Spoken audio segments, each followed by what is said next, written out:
What's up, Rockstars and Lambs? It's Josh Cooley coming to you from my living room in Studio J-Rai. It is a little late. It's like midnight, Wednesday morning. I was sitting here and watching a movie or two.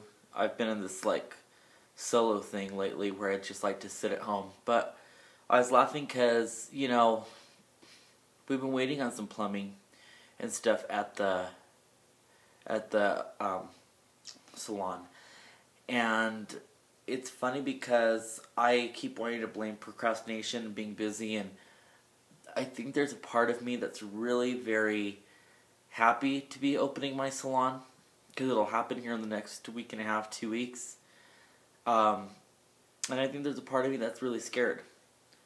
And it's taken me a while to get to that. You know what I mean? I think this time at Sheer Results has been a lot of fun, and I really believe that it was needed for me to really kind of calm down and get back to who I am before I get really busy again and start to promote my business. And it's funny because I'm actually hitting a point in my life where I'm certain that it's going to be a success.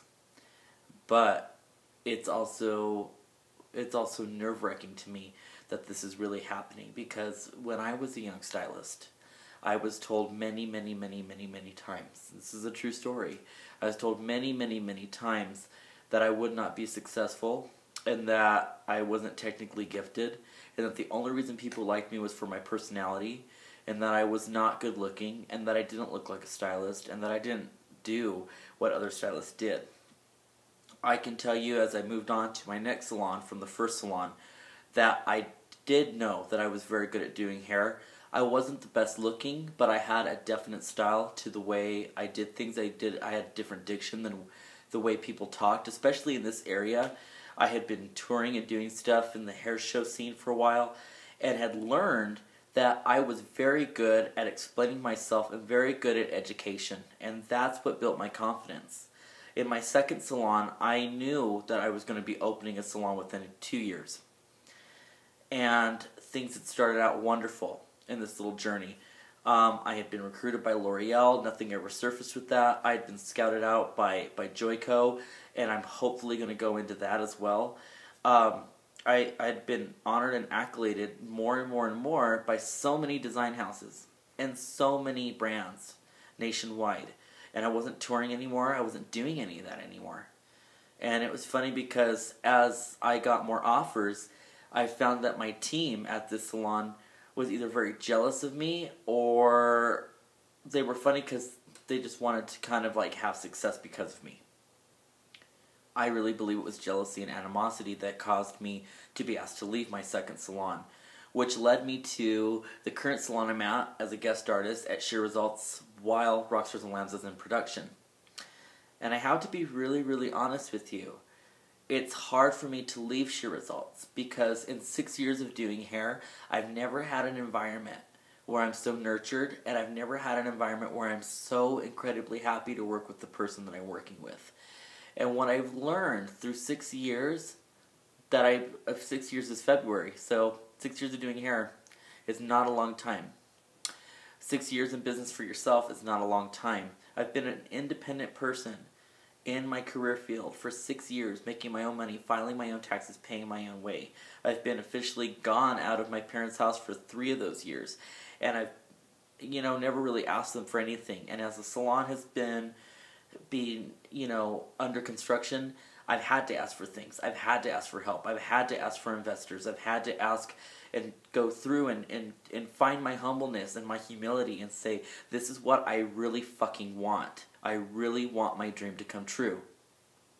And with 2 weeks, almost, my dreams are going to come true.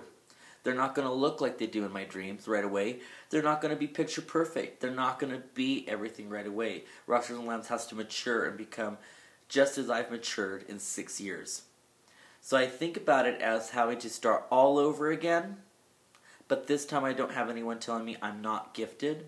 I don't have someone telling me I'm fat or ugly or anything. I don't have those things.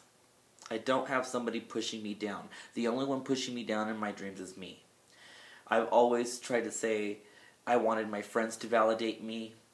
I can't say that I need that. I can't, because I've learned as an adult that people are not always happy for you. I've learned that humans and the human heart has to be conditioned to learn to love others, and has to be conditioned to want to accept that we're all successful in our own right. We don't like to share the limelight. I know I don't. So I have to reach deep down to know that I'm happy for my friends.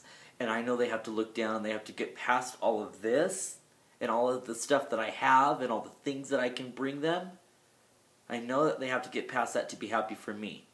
But I have to be really honest. As Rockstars and Lambs gets ready to open, I did this for me. I did this because I needed my dream to come true. The thing that scares me the most about opening the salon, if you really want to know, and that's what's procrastination for me, the thing that scares me the most, I open a salon by the age of 28, just like I said. I said it at the age of 21. I was going to open a salon by the time I was 28 years old. Now what? Now what? What other dreams do I have? There's a lot. There's a lot. That's where my brain is at. I know this seems introspective and it seems like a vent. And if it is, I hope you're listening. I am on a journey and I'm taking all these little strides into opening the next chapter of my life. And I hope that you're all there. And I hope you're all watching and learning through my journey. And I really hope that you come along for the ride with me, because I want you to be there. Have a good week. I just thought I'd tell you that. Good night.